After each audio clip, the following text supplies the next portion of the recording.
Last week I spoke of how to practice and develop the enlightenment factor of concentration.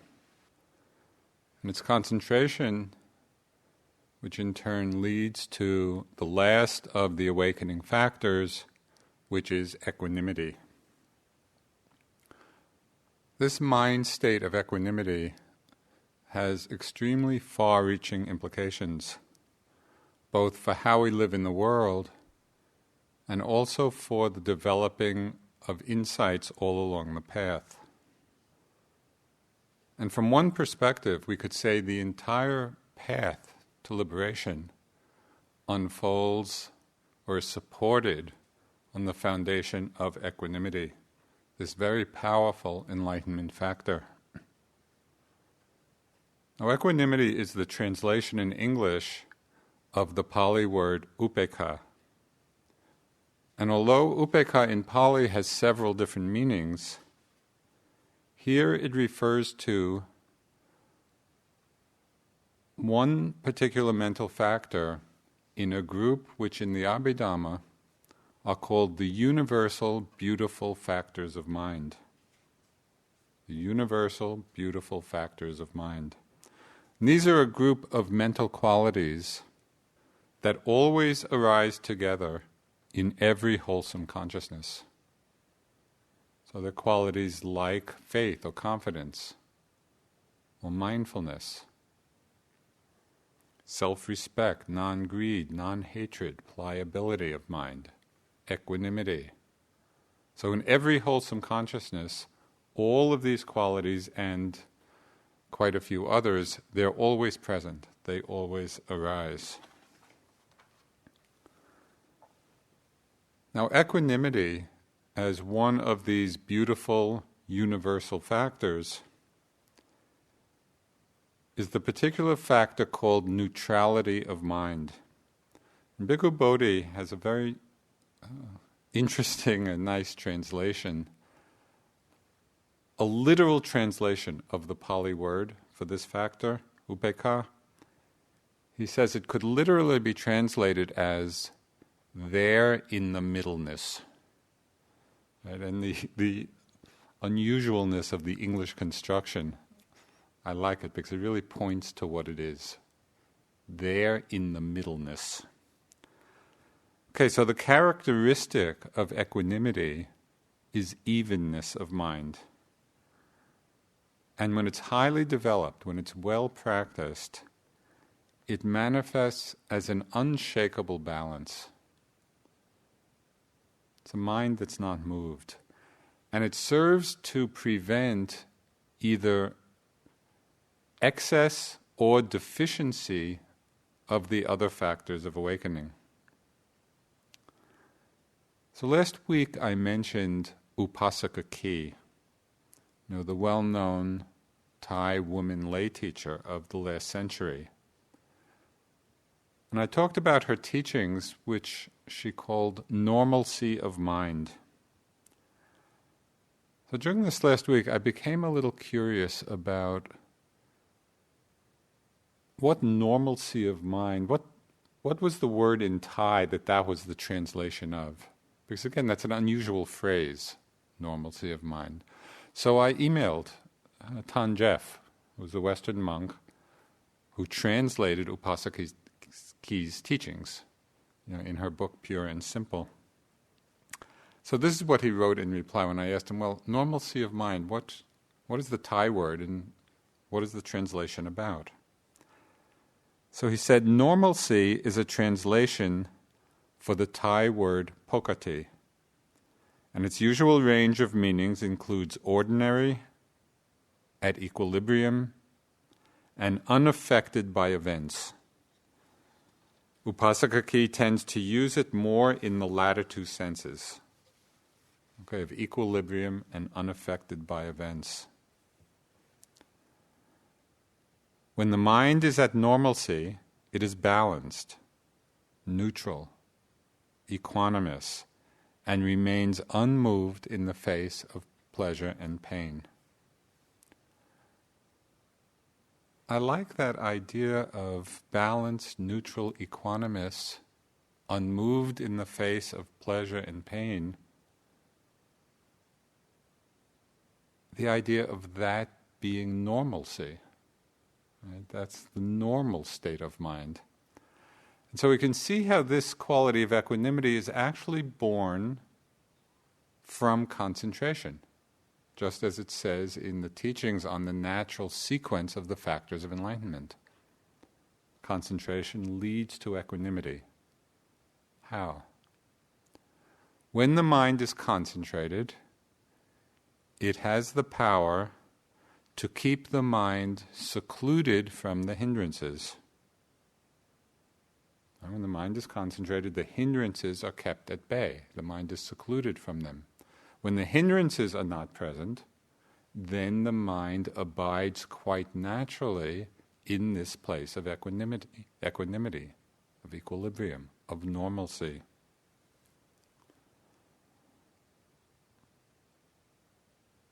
Now in English, when we speak of neutrality of mind, it might suggest to us a feeling of indifference or disconnectedness. Now, when we hear the word neutrality, somehow it might imply to us a withdrawal from experience. But as we begin to explore the many manifestations of equanimity in our lives, we begin to see for ourselves that it's not about withdrawal or indifference at all. We really begin to understand why equanimity is called one of the beautiful factors. And as we explore the experience of equanimity further, begin to appreciate that it would be very hard to overestimate its importance. Equanimity plays a key role both in our lives in the world and on the spiritual path.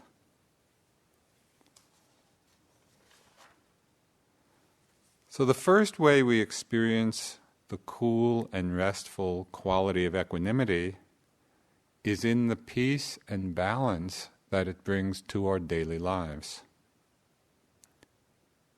Each one of us is touched by what in Buddhism are called the 8 vicissitudes of life. And these 8 vicissitudes are the endlessly changing conditions of gain and loss, of praise and blame, of fame and disrepute, of pleasure and pain. So these are just the natural changes, natural changing conditions of our lives. When equanimity is developed, we are riding the waves of these changes with balance and with a sense of ease. Without equanimity, when equanimity is lacking, then we're tossed about by the waves, and it's like we're crashing in to the changing circumstances of our lives. So we can see the play of gain and loss and their effect on the mind in so many different areas of our experience. Gain and loss. Such a common alteration in our lives. Often we think of it in terms mostly of material possessions, of gain or loss. But really, it applies in so many other areas as well. We feel the effect of gain and loss whenever we're invested in or attached to a particular outcome, or we claim any experience as being I or mine. Whenever we're invested in an outcome or take something to be I or mine, gain and loss is going to affect us quite profoundly. So I'll just give a few examples. Just in the world of finances, of money, gain and loss can really be like a mind-altering drug. For many people, whole days can be enjoyed or ruined by the ups and downs of the stock market. Gain, feel great. Loss, we feel terrible. We see the play of gain and loss in the complex world of tribal loyalties. And by tribal loyalties, I'm talking about very local tribes or global tribes. If you happen to live in New England, you might feel intensely the vicissitudes of gain and loss every time the Boston Red Sox plays the Yankees. There's a win and you feel elated. There's a loss and you feel dejected. And I've seen this. This is a cultural phenomenon in New England. We can see it now in the intense partisan political dramas that are playing themselves out now. Particularly now in an election year. If in your daily life you happen to be following the political news closely, do you notice all the ups and downs of your mental states as the polls change? Or as the events in a campaign affect or influence the standings of the candidate you're invested in? We can get very strongly invested in and identified with a particular person, and then the gain or loss has a tremendous effect on us. And I've seen this. I've seen myself getting sucked in over all these many, many months that it's been going on. It's interesting just to watch the mind in relationship to these changing events. Right here on retreat, the concepts of gain and loss condition our practice, and condition the assessment of ourselves as yogis. We have a calm, concentrated sitting. Thought comes, now I've got it. Gain. And then expecting it to stay. The next day, the vicissitudes hit. Mind is filled with restlessness or boredom. Thought comes, what did I do wrong? How did I lose it? Gain and loss. When this gain and loss is untempered by equanimity, by balance, by being in the middleness of experience, it keeps us in servitude to the inevitably changing conditions of our lives. These conditions will change. It's the nature of conditions to change. The vicissitudes happen. With equanimity, we're in balance. Without equanimity, we're tossed about. So we can also notice the reactions in the mind in the face of praise and blame. This became very obvious to me in a personal way. Just when I finished writing the book One Dharma, and I came out, and of course, you put all this energy and time and work into writing a book, then it comes out, and you start reading the customer reviews on Amazon. So I'd just like to read you a few of them. Praise and blame. Concise, this is all about One Dharma. Concise, enlightening, takes one to the core of Buddhism. I love it.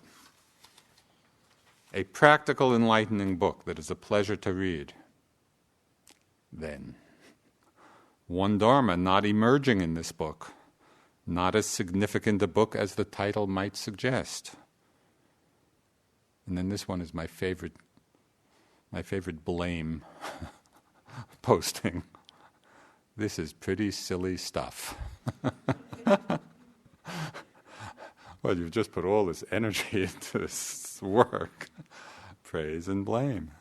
So when the book first came out and I was reading these postings, I could feel that my heart and mind would glow at the positive comments and would kind of dim and shrink, in the negative ones. But in watching this, fortunately, Dharma practice comes to the rescue. And I just reflected on the universal nature of praise and blame. Even the Buddha received both. Somebody who had perfected their heart and mind was the object of praise and blame. So I began just to see the humor in the whole situation, which allowed the mind to rest more easily in an equilibrium, in a balance. So the Buddha expressed the unwavering capacity of equanimity in one of the verses from the Dhammapada. And it's just a very good image of this quality of mind. As a solid mass of rock is not moved by the wind, so a sage is not moved by praise and blame.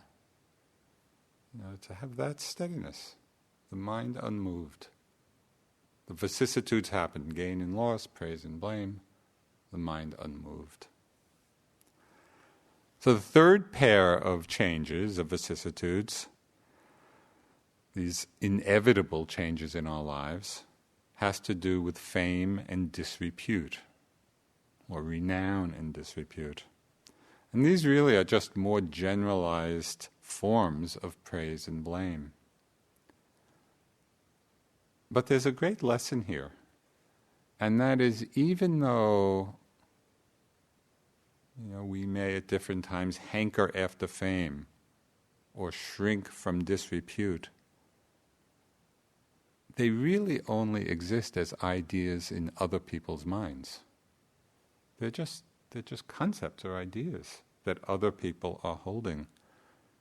If we are well established in the non-remorse of sila, that is, we're well established in that sense of well-being in ourselves, we can remain quite unmoved and equanimous in the face of all these external projections. Fame and disrepute don't mean much, because it's just ideas in people's minds, if we are at ease with ourselves. So the last pair of changes is the alternation of pleasure and pain. We could say happiness or sorrow in our lives. Now, for most of us, there is a very deep conditioning in the mind to hold on to what is pleasant and to push away or avoid what is unpleasant. But it is precisely this conditioning, this very deep conditioning, holding on to the pleasant, pushing away or avoiding the unpleasant. It is this condition which powers the roller coaster of hope and fear in our lives. As long as this condition is working, so we keep hoping for the pleasant, we keep fearing the unpleasant,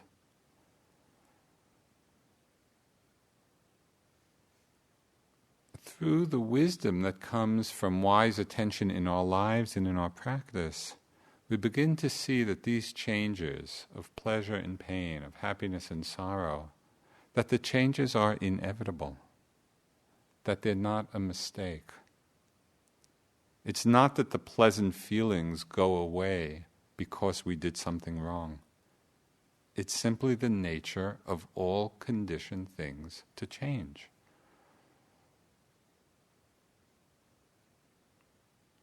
It's amazing that it's so hard for us to really get this. Years ago, I was teaching at it was a wilderness retreat. It's called Vallecitos. It's in the Carson National Forest in New Mexico. And it was a retreat for social activists. We were teaching the retreat, and then on the last day we went for this hike. There's a river through the ranch.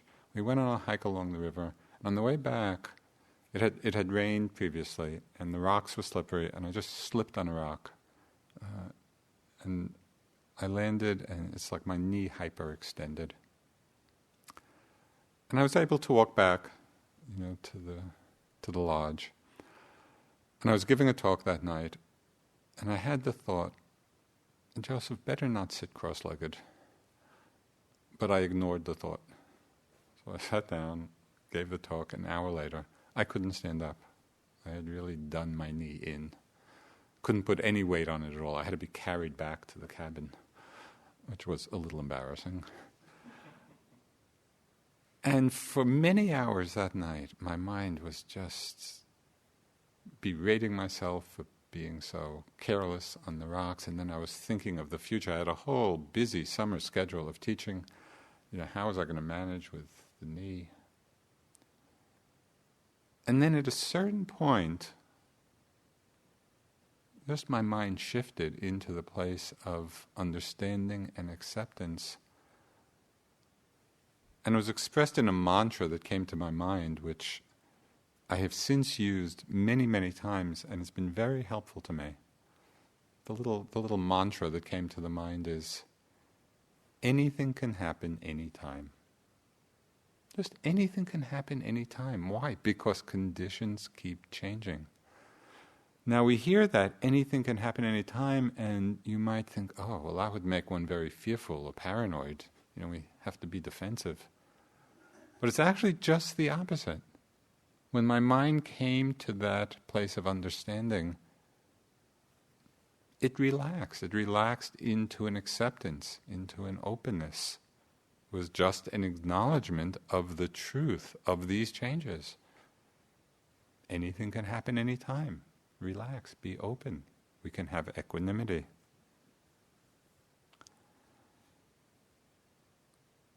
These are another few lines from the Buddha. He said, praise and blame, gain and loss, pleasure and sorrow, come and go like the wind. Praise and blame, gain and loss, pleasure and sorrow, come and go like the wind. To be happy, rest like a great tree in the midst of them all. And I love these nature images. To rest like a great tree or a rock unmoved by the wind. It just is an expression of the tremendous strength and stability of this factor of equanimity. It's a very powerful mind state. So the first type of equanimity is the evenness and composure in the midst of life's changes. The second way equanimity manifests is as the fourth of the Brahma-viharas. Those mind states called the divine abodes of loving kindness, of compassion, of appreciative joy, and the fourth is equanimity. Now in this mode, equanimity as a Brahma-vihara, the great gift of it is that it allows us to look upon all beings equally, free from discrimination, free from prejudice, free from preference. It's equanimity that keeps us unmoved in the face of those who praise us, those who blame us, all the while remaining able to seek the benefit of all. This is the gift of equanimity, this impartiality towards all beings. So as one teaching on this is from one of the suttas in the Middle Length Sayings, and I find this teaching very helpful because it applies so much in our daily life situation. So the Buddha is addressing the bhikkhus, which in the context of our retreat here, we're all bhikkhus practicing for liberation. Bhikkhus, there are 5 courses of speech that others may use when they address you. Their speech may be timely or untimely, true or untrue, gentle or harsh. Now just as I'm reading this, just imagine people addressing you in these ways. So you really have a vivid sense of what the Buddha is talking about.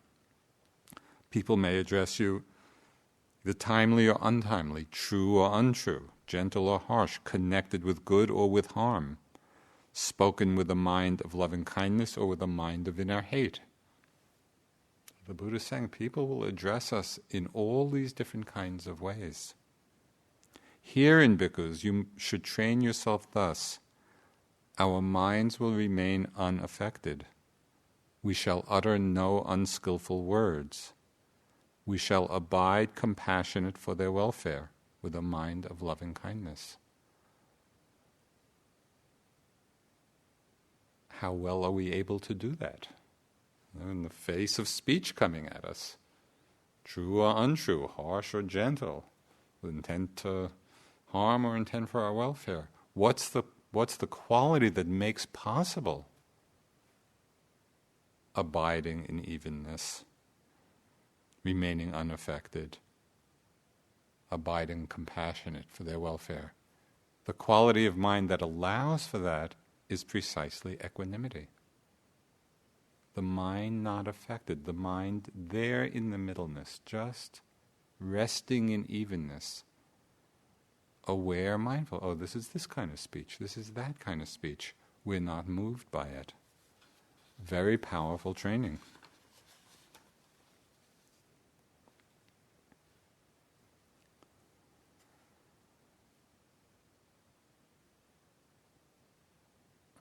We can begin to see how impartiality, which is the nature of equanimity, that's really the very nature of this mindset. It's just impartial. It's like space. It holds all things equally. It's this aspect of impartiality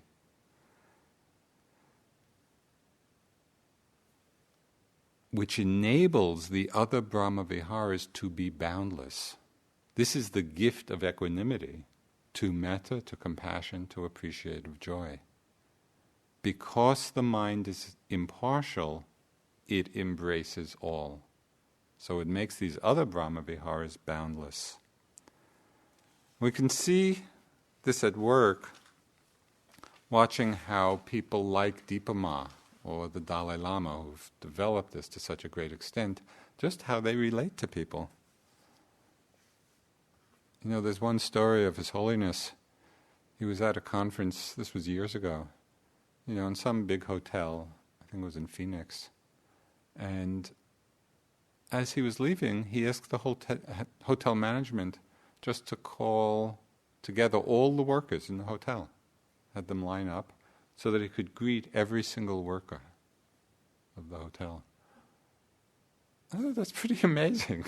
Not very common, but heart and mind like the Dalai Lama's, it's like all beings are equal. There's an impartiality. He wasn't there just for the people at the conference. He was embracing all. And Dipa Ma was like this. It's just that heart of unconditional love.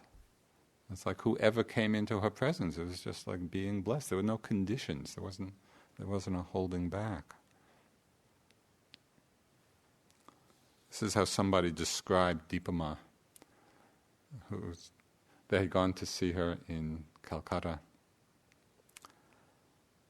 and described being hugged by Dipa Ma, and there's a quote, so thoroughly that all my 6 feet fit into her great, vast, empty heart, with room for the whole of creation. It's just such a beautiful image. It's a great, vast, open, empty heart with room for all of creation.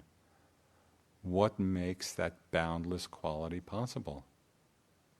The boundless quality of metta.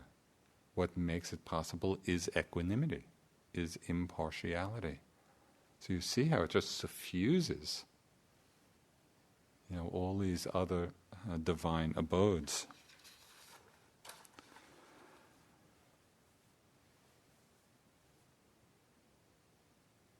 It's as if people like His Holiness or Dipa Ma or others, who have developed this to a great extent, that they're just living there in the middleness of things. They're just there. They're in the middleness of loving kindness, of compassion, of appreciative joy. And abiding there, they touch everyone they meet. And so that's the beauty and the power of this quality. So there's equanimity as balance in the vicissitudes of life. There's equanimity as the impartiality of the divine abodes, which is the quality then to embrace all beings. The third manifestation of equanimity takes us deep into the experience of meditative awareness. And this is the wisdom aspect of equanimity, which is beautifully expressed and very succinctly expressed in the famous opening lines of the third Zen ancestor, in his great treatise on the faith mind. And this is what he wrote. He said, "The great way is not difficult for those who have no preferences. When like and dislike are both absent, the way everything becomes clear and undisguised. Make the smallest distinction, however, and heaven and earth are set infinitely apart.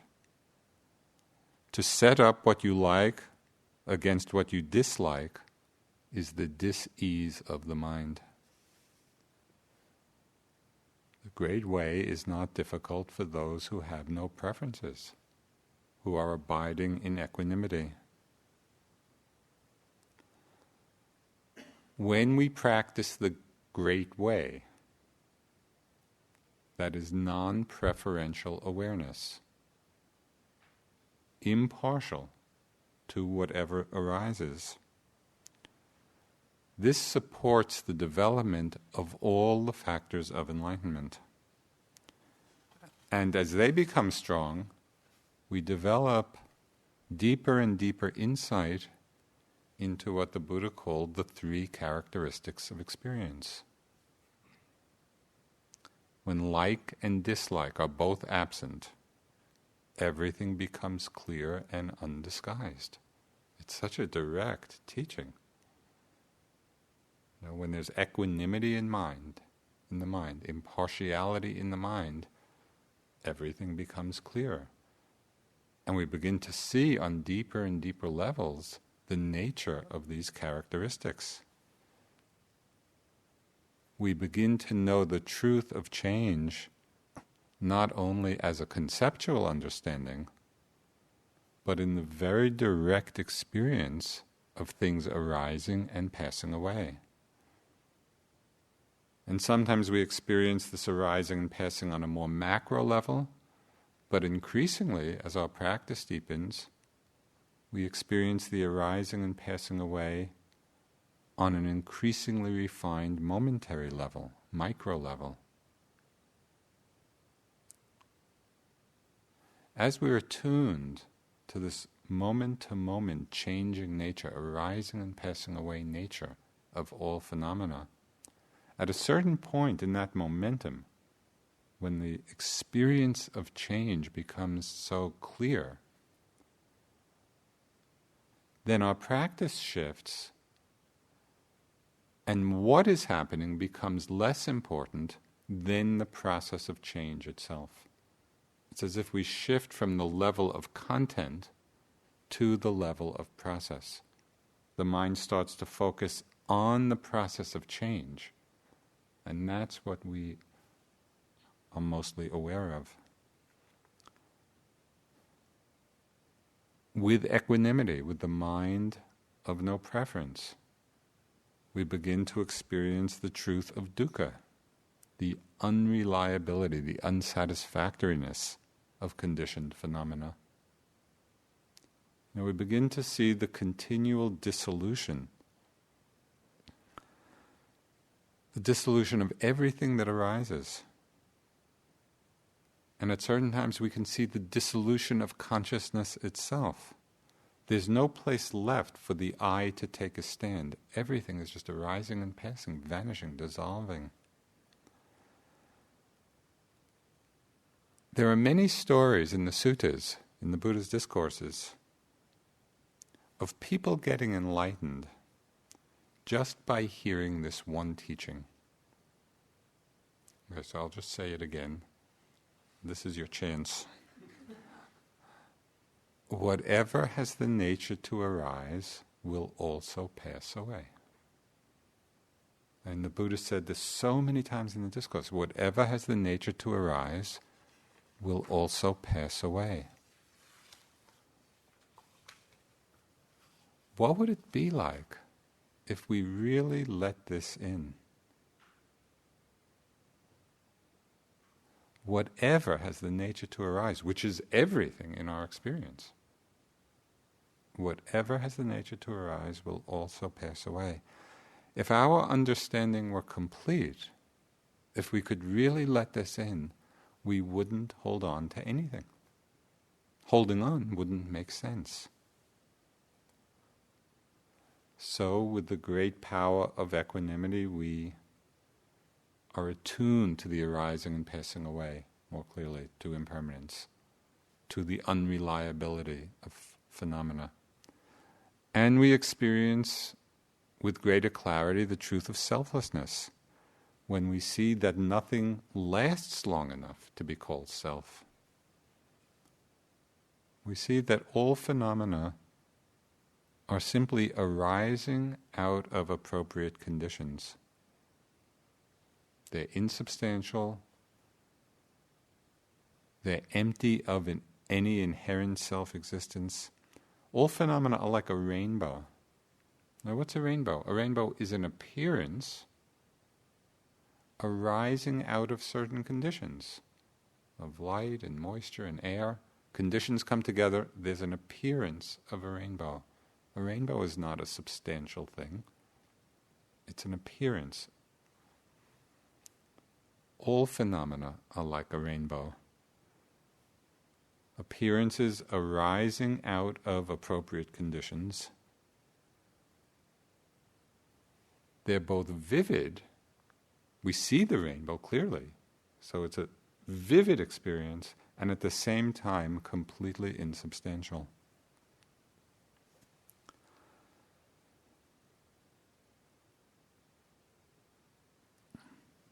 As each of these insights mature, the insight into impermanence, into the unreliability, into selflessness, as they mature, we go through various stages.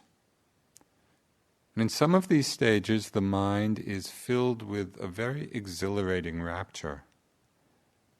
And this is a time when the mind first sees very clearly and sharply the momentary arising and passing of things. When we've cultivated the mindfulness and really see rising and passing very quickly, very strongly, it's like a whole new world opens up. And there's this tremendous rush of rapture. It's like we're beginning to see things truly for the first time.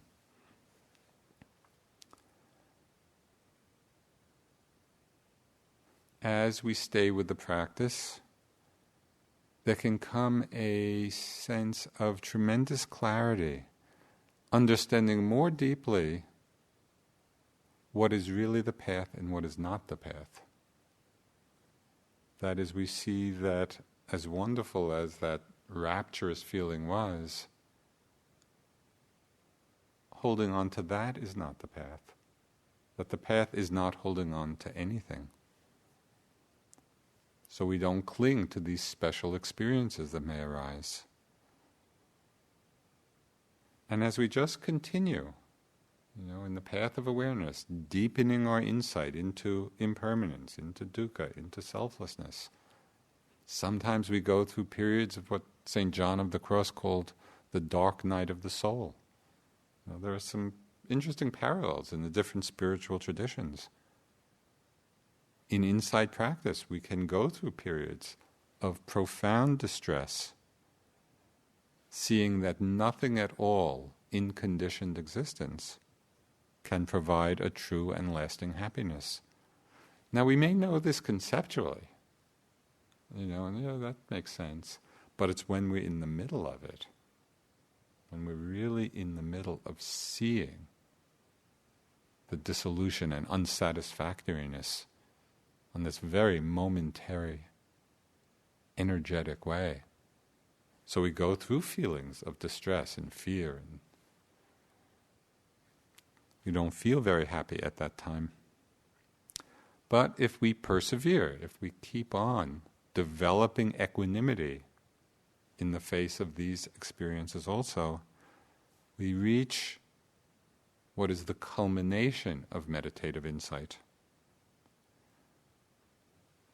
And this is the powerful state of equanimity in relationship to all formations. The mind reaches a place, if we've persevered along the path, where it comes to rest in this balance, this equanimity about whatever it is that's arising. And this is a state of profound delight born of peace. Here the mind is not disturbed at all by the alteration of pleasant and unpleasant experience. It's just abiding in equanimity. There's a Thai monk, Ajahn Jamnian, who described this place very well. He said, at some point, the mind becomes so clear and balanced that whatever arises is seen and left untouched, with no interference. Once one ceases to focus on any particular content, and all is seen as simply mind and matter, an empty process arising and passing away of its own, a perfect balance of mind with no reactions. There is no longer any doing.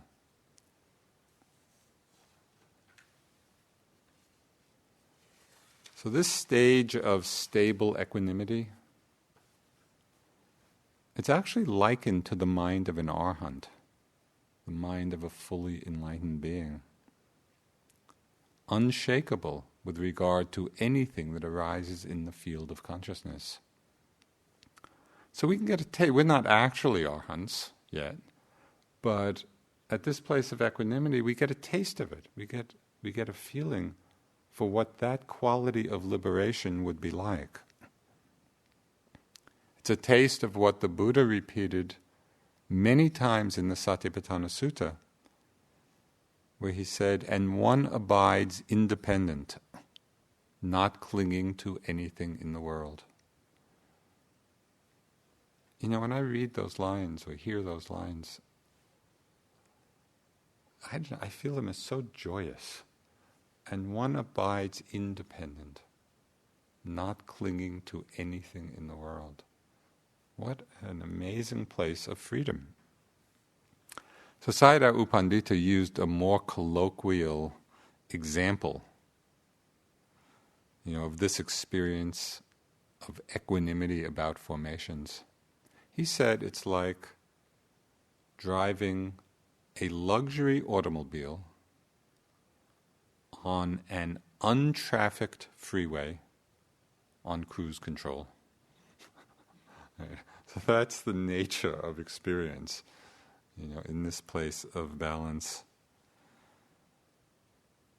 At this point, the equanimity has balanced all the other factors, and so the practice is just rolling on by itself. There's nothing more to do.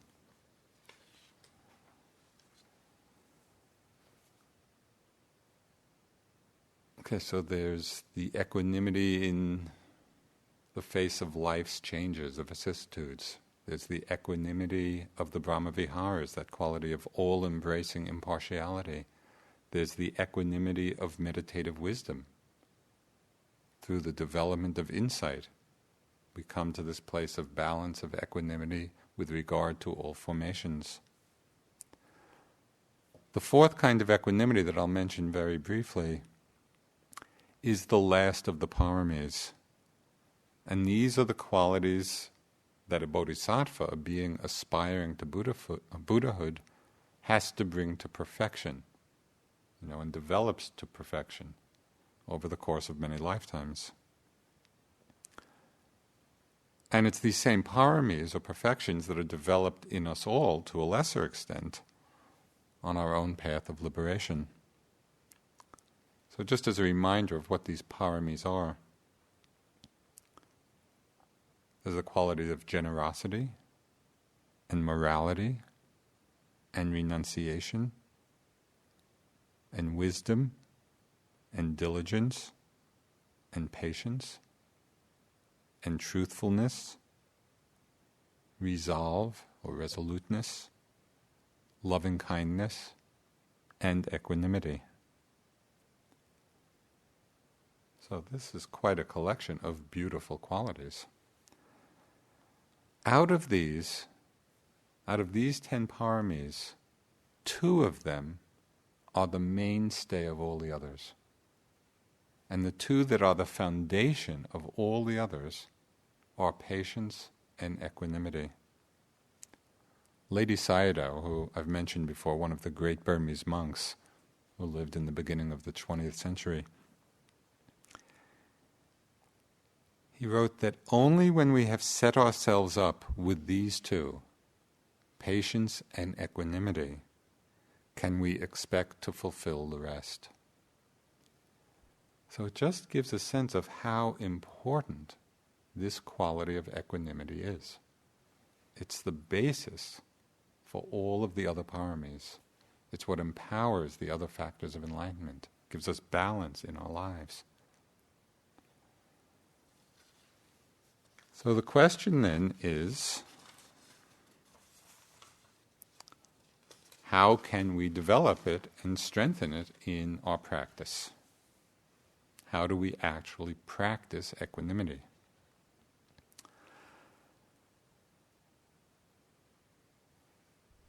There are a few succinct teachings which describe how equanimity can be developed just in our daily lives.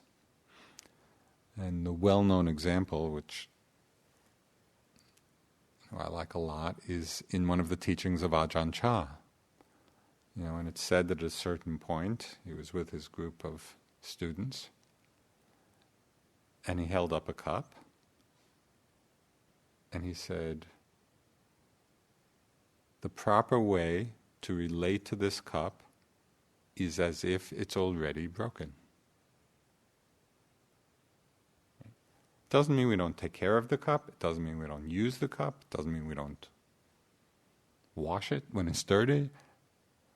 But if we relate to it as if it's already broken, we're not attached to it.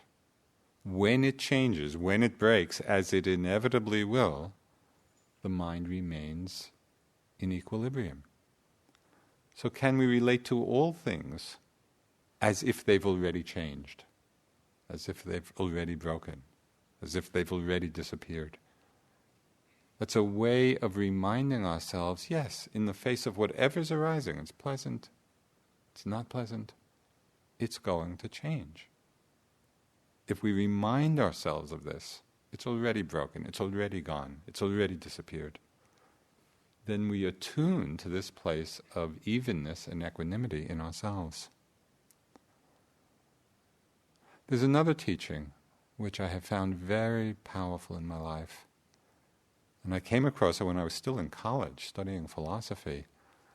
I was taking a course in Eastern philosophy and was reading the Bhagavad Gita, and this was the first time I had read it and even come into any contact with Eastern teachings. And there was one line in that text which just jumped out at me even then. I was 18 or 19 years old. The line in the Bhagavad Gita which had such impact, it said, to act without attachment to the fruit of the action. Right? To act without attachment to the outcome. So this means we can give our full energy to doing something and do it as fully and completely and impeccably as possible. But can we do it without attachment to the fruit? Because so many conditions outside of our control will condition what happens. We cannot control the outcome, no matter how fully engaged we are, or what our commitment is. So we do everything fully. We are completely engaged without attachment to the outcome. So then we're really bringing this quality of equanimity into the midst of our lives, into the midst of our engagement. Very powerful, freeing aspect.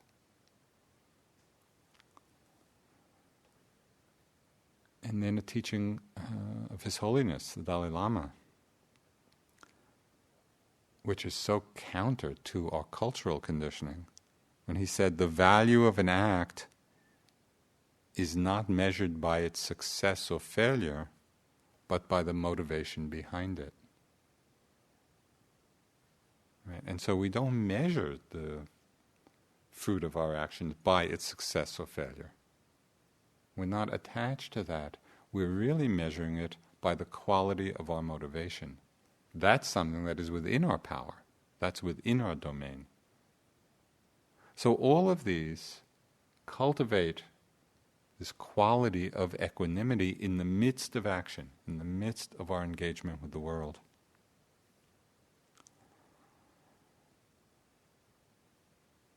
The Buddha talked of how the enlightenment factor of equanimity is strengthened by associating with wise, equanimous people.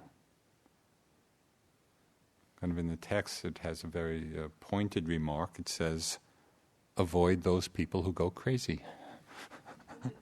And we know people have impact on our own states of mind. I mean, you don't have the experience now, but I don't know when you're at home whether you ever watch these political news shows, these panels, where these commentators are screaming at each other. They're just shouting, to overpower the other panelists. And you watch these and listen to these, and you just feel the energetic impact of associating with people who are not equanimous. It's not helpful in the support of this particular mental quality.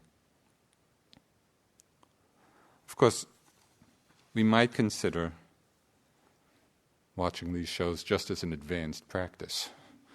Okay, I'm going to watch this and I'm going to really practice staying there in the middleness. Okay, so associating with balanced, wise, equanimous people. We can develop equanimity as one of the Brahma Viharas. Just as we practice metta, there is a specific meditation to develop equanimity. And the very classical phrase that's used is actually a little difficult for people to resonate with often. So the classical phrase is, if we're directing it to all beings are the heirs of their own actions.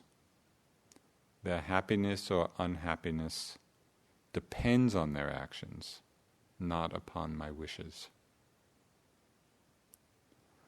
So sometimes people hear that and it just, maybe they feel it's a little cold.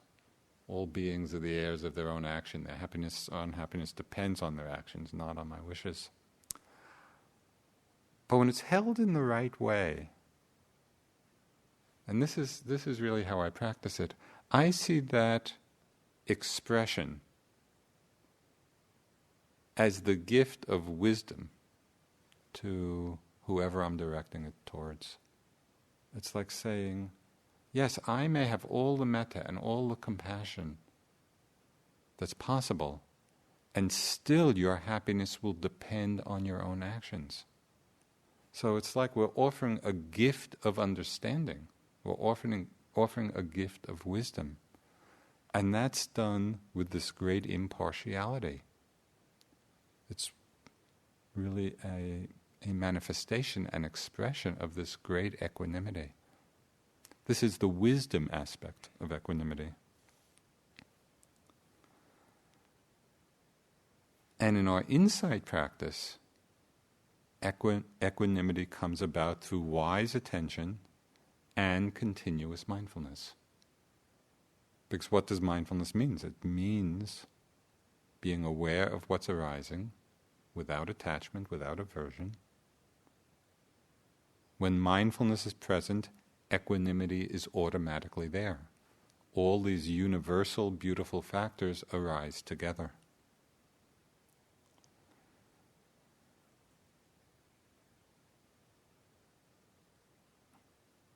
And lastly, as a way of developing equanimity, it's remembering to incline the mind towards it. So we remind ourselves, incline towards equanimity. And sometimes there's a little act of renunciation here, because we're renouncing the lesser happiness of excitement and thrills and rapture for the deeper and more profound peace and happiness of this quality of equilibrium, this quality of equanimity. It's a mind that is imperturbable, a mind that is balanced, and it's with an impartiality that embraces all beings, all experience. Now, and the Buddha summed it up very well when he said, there is no higher happiness than peace.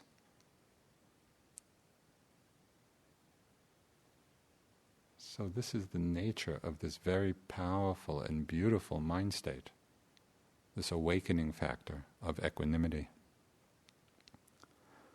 Let's sit for a couple of minutes.